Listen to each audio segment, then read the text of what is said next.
Okay, so now we have our imaginary horse in the trailer, very confident, butt bar up.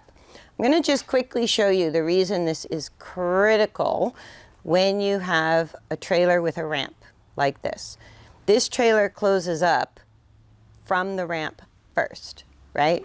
So if I unhook the windows and just close those, there's way too much room, right? The horse might feel closed in enough to not try to come out, but a horse that pushes through the butt bar will push right through this nice big opening underneath here. So the windows really need to go up last. And these ramp trailers are kind of convenient. Some people think the step up is too hard for the horse. The step ups can be a little safer. If a horse is panicking and they come off the side of a ramp, they can fall over. And the other safety issue with having a ramp is, let's say my horse is in, now I have to start picking up the ramp just to close them in and make sure it's safe and solid. So I can start picking it up here, right? Now, if the horse comes out, if I don't drop it quick, it could wrench my shoulder, my back, smash my fingers, right? And even if they're spring-loaded, they're never really light, these big ramps. So now, to close the ramp, the latch is always right here in the middle, right? So now I'm putting my body here. If I have a horse panicking, trying to shoot out, this ramp could land right on top of me. So it's always worth taking the time to really build calm confidence, because here, in order to close the ramp, I have to be right in the middle of the ramp. So one horse or two horses here before I have it latched, right? If a horse really came through the butt bar and pushed on this, I'm going to get flattened right here, or hopefully jump out of the way before that happens. But these ramps, the design detail that's hard is you have to be right in the middle of the ramp to secure it. So that's putting you in a really vulnerable position with a heavy piece of equipment. And if you have a panicking horse on the other side, that's really dangerous. Really dangerous.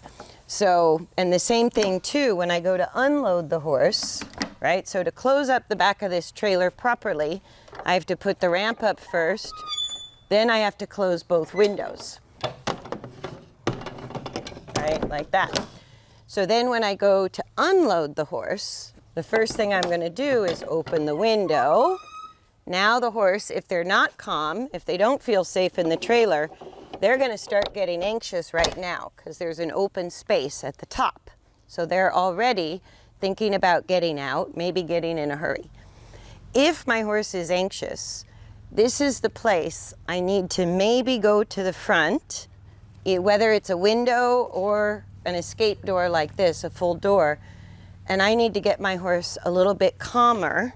Again, wait for that anxiety to come down, because now I'm really putting myself back in harm's way. In order to undo and open the trailer to unload the horse, I've got to go here first, right? Now it's unhooked. So from this moment forward, if my horse is trying to come out, I'm in a pretty dangerous position for a panicking horse. So I want to make sure my horse is not panicking before I start to open the ramp. And it's a really popular two-horse straight load trailer design. It's a great trailer, but take the ramp seriously. So now when I lower the ramp, right, and again, it's spring-loaded, so I can lift it as one person because it's spring-loaded, but it's not super light. And if it lands on you, you're going to really feel the heaviness of it, right? So now I'm still here. Maybe I can go here and drop the ramp, and I'm finally out of the way. So now if the horse tries to come through the butt bar, at least I'm not going to be roadkill underneath it, right? And again, from here, now I have to step across the butt bar to undo it, right? So I've got to go from here over to here. And again, every time you're crossing behind the horse, if they're panicking and they're trying to get out, that's your most dangerous moment. So then I want to get here, right? And I've already untied the horse's head. So either I have the lead rope in my hand or a friend is holding the lead rope, because if I drop this butt bar and they come out and the head is still tied, now I'm going to have a head injury. Even with a nice tall trailer like this, my big 17 two-hand horse could easily whack his head and have a concussion, a head injury, a fracture. The horses can have wobbles from whacking their head.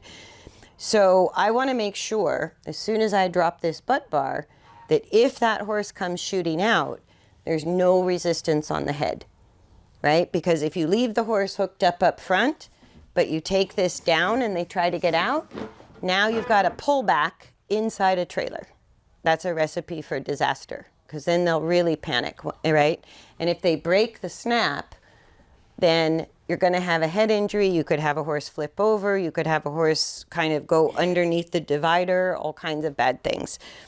So my horse is untied. This is the importance of getting them super confident inside the trailer, because I need all this time to get all the different pieces of the trailer worked out.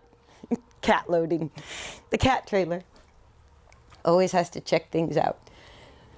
So from here, my horse should still be waiting quietly until I get all the way back over here by myself to step in and ask my horse to back out. That takes a tremendous amount of confidence on the horse's part. And trailering, one of the best things we can do to understand the challenges of trailering is have somebody else drive and you ride in the back of a trailer around a neighborhood. And you'll hear the noises, you'll feel what it's like to try to get your balance in motion. If somebody brakes too hard, accelerates too fast, it gets even harder. So the walls and the divider actually give the horse something to lean on. It can help them stabilize during a trailer ride. Some horses travel better if it's open and they can kind of move their feet while trailering to get their balance. Other horses do better if they have the support to sort of lean against to get their balance. So if my horse travels better with the support, I do it that way. If my horse travels better, I can always take this down, tie everything to that side, and if I'm trailering one horse, I've got plenty of room. So those are the important safety issues for the butt bar and the ramp. And if the horse is panicky, the best thing you can do is wait until that energy goes a little bit towards calmness before you put yourself in harm's way, right? So if a horse just has moments to think about it, they can come out of the panic better than if we try to rush through the process